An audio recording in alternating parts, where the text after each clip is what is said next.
asked to tell you about my experiences being the crisis manager, the flu commissioner for Belgium, and highlighting the communication aspects there.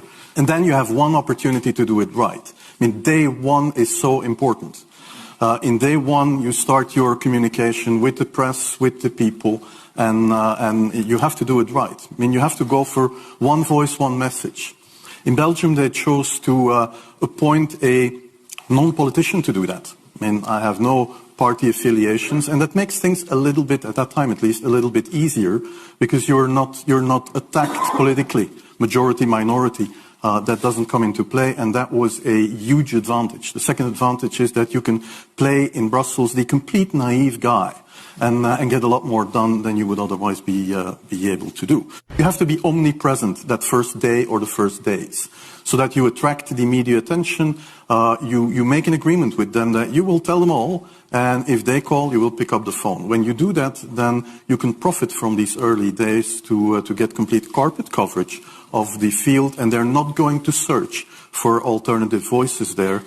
And if you do that, that makes things a lot easier. And then you have to say, okay, well, we will have H1N1 deaths. Of course, that would be unavoidable. I used there Sir Donaldson's quote, where he said that in the UK, by the peak of the epidemic, 40 people would die per day at the end of the summer.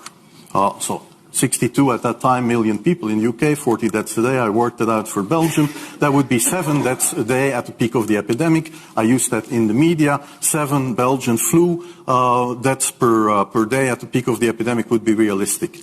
That is true in every year, even interpandemically.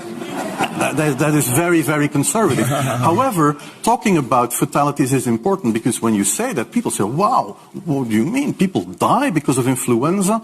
And that was a necessary step to take. And then, of course, a couple of days later, you had the first H1N1 death in the country, and the scene was set and it was already talked about. And then you had to pick who is going to be vaccinated first.